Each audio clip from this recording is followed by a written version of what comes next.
भारत की सबसे बड़ी टेलीकॉम कंपनियां रिलायंस जियो और भारती एयरटेल दोनों सैटेलाइट आधारित टेलीकम्युनिकेशन में इस्तेमाल होने वाले स्पेक्ट्रम का आवंटन प्रशासनिक तौर पर करने का विरोध कर रही हैं। दरअसल सरकार अरबपति कारोबारी एलन मस्क की ईवी कंपनी टेस्ला को भारतीय बाजार में लाना चाहती है। पिछले कई सालों से सरकार और टेस्ला के बीच शुल्कों को लेकर बातचीत चल रही है, जो अभी किसी भी नतीजे पर नहीं पहुंची है।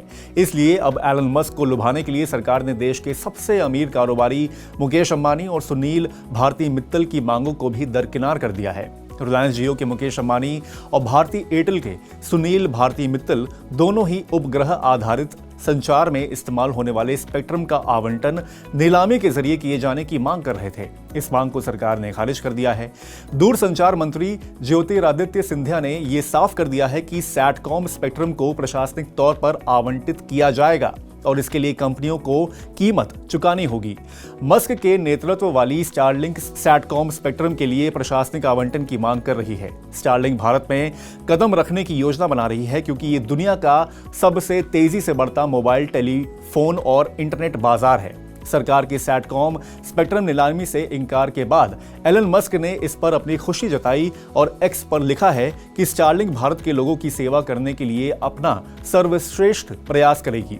एलन मस्क पहले ही स्पेक्ट्रम नीलामी के खिलाफ अपना विरोध दर्ज करवा चुके हैं। पिछले साल दिसंबर में पारित दूरसंचार अधिनियम 2023 में सैटकॉम स्पेक्ट्रम को अनुसूची 1 में रखा गया है। इसका मतलब यह है कि सैटकॉम स्पेक्ट्रम प्रशासनिक तौर पर आवंटित किया जाएगा।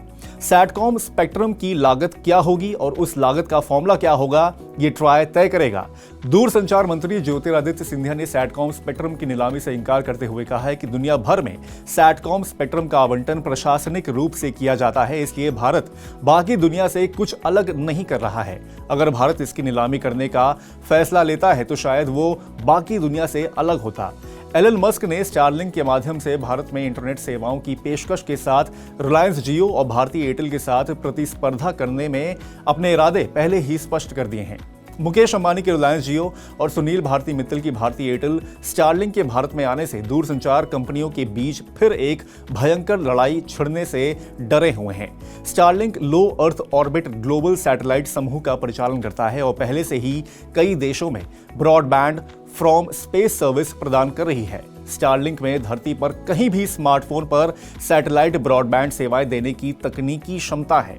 स्टारलिंक देश में सैटेलाइट ब्रॉडबैंड सेवा शुरू करने के लिए भारत सरकार से GMPCS लाइसेंस हासिल करने की प्रक्रिया में है। सैटेलाइट बेस्ड ब्रॉडबैंड सेवाएं टेलीकॉम कंपनियों की तुलना में सस्ती होती हैं, इसलिए रिलायंस जियो और भारती एयरटेल को स्टारलिंक से डर लग रहा है। यही नहीं, रिलायंस और एयरटेल को भी प्रतिस्पर्धा के लिए सैटेलाइट ब्रॉडबैंड तकनीक में भारी निवेश करना होगा। इसलिए दोनों कंपनियां सरकार से टेलीकॉम और सैटकॉम कंपनियों को समान अवसर देने की मांग बार बार कर रही हैं। स्टारलिंक की डायरेक्ट टू सेल तकनीक वैश्विक टेलीकॉम क्षेत्र में धूम मचा रही है। ये 4G फोन पर टेक्स्ट, वॉइस और डेटा तक निर्बाध पहुंच को सक्षम बनाती हैं। स्टारलिंक के पास पहले से ही अंतरिक्ष में उपग्रह हैं जो फोन सिग्नल को सीधे स्मार्टफोन तक पहुंचा सकते हैं। सैटेलाइट बेस्ड ब्रॉडबैंड सेवाएं टेलीकॉम कंपनियों की तुलना में बहुत तेज और सस्ती होंगी। ऐसे में जियो और एयरटेल को भारी नुकसान होगा। इस डर से रिलायंस जियो ने सरकार के इस फैसले को कानूनी चुनौती देने की बात कही है।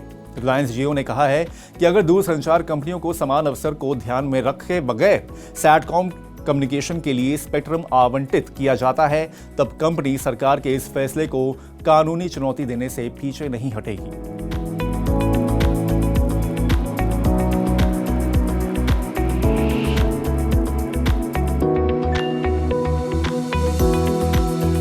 जानकारी, सलाह और निवेश सब एक ही सुपर ऐप पर। पैसे का सवाल है तो जवाब है Money9। आजादी पैसे की। अभी डाउनलोड करें।